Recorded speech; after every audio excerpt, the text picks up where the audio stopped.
Finally, we're ready to use Mathematica to determine the answer to our convergence question.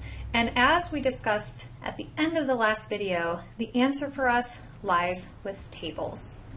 So what we would like to do is take a look at the difference between the terms in our sequence and the proposed limit.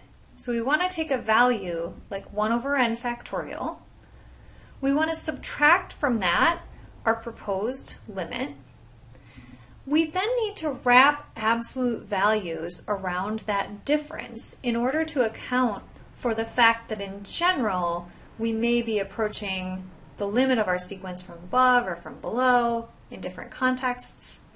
And then if we just make a table of those values, changing the n values as much as we need to, we can go ahead and take a look at the output list, and we can search for the first time the answer is less than our epsilon, which for us is 1 over 1,000.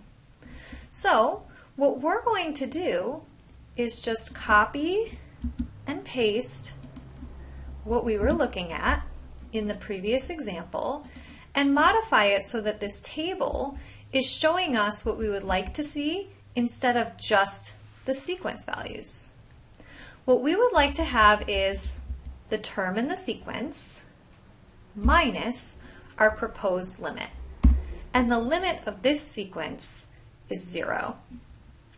However, we need to put absolute value signs around this subtraction. And unfortunately, just putting in vertical lines like this around our sequence, look at the color. The color isn't what we would expect it to be with black. That's a sign that something is wrong. What's wrong is that Mathematica does not know that these vertical lines are meant to be absolute value signs. In mathematics, vertical lines can take on different meanings, and Mathematica can't determine which meaning. So what we're going to have to do is delete those absolute value signs and instead call Mathematica's absolute value function. We start typing in with a capital A, absolute. This is what it is, ABS for absolute value. That's the function we're looking for. What do we want to take the absolute value of? Remember, square brackets, all of this. Now, this is the expression, the absolute value of the difference between this and this. That is the expression that will be displayed in our table, and we'll see different values as n goes from 1 to 4. Now, I must warn you that although this and this look different in terms of what I've input to Mathematica, their output is the same, and that is a coincidence that's purely due to the specific sequence that we're looking at. Our specific sequence has a limit of 0, so when I'm subtracting 0, I'm not doing anything to the 1 over n factorial. This thing is exactly the same as this thing. All these numbers were positive, so the absolute value of those numbers, still positive, so nothing is changing. But trust me, this is a coincidence. With other sequences, this limit part and the absolute value part would be necessary and would be changing from what the terms of the sequence are. Now, we're using fractions here. 1 over 24 is a number that is larger than 1 over 1,000. So by the fourth term in the sequence, we have not yet progressed far enough in our sequence of factorials to be within 1 over 1,000 of our limit. So we need to go further into the sequence. Maybe we go 6 terms into the sequence. Mathematica shows us the next 2 terms. And now we're really close. By the 5th term, we're within 1 over 100 of our value. At the 6th term, we're not yet within 1 over 1,000 of the value.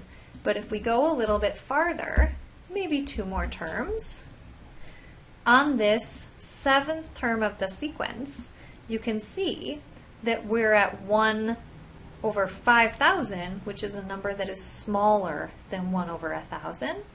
And so it's right here, this seventh term in the sequence. At that point, we are within the right amount of distance of our limit, and from there on out, everything would just be getting smaller.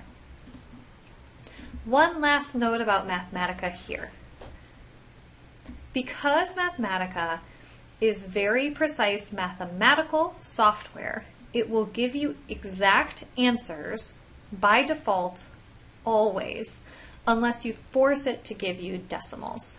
So, if you would have preferred to search for values that were less than 1 over 1,000 by using decimals, we would need to tell that to Mathematica, that we would like decimals. Now, the easiest way to do that is to change one of the numbers involved in your expression to a decimal number. So for us, if I came over here and typed 0.0 in there and then reevaluated this cell, it now gives me all my answers as decimals. Another thing I could have done, if I had left it this way, is I could have used 2 forward slashes at the end and put a capital N. The capital N is for numeric, and reevaluated, and that would also do the trick.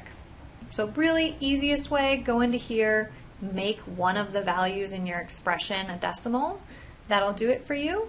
And then we could have searched for that 1,000th marker by looking to the third decimal place for accuracy and figured out when do we have 3 zeros first and then a number following that.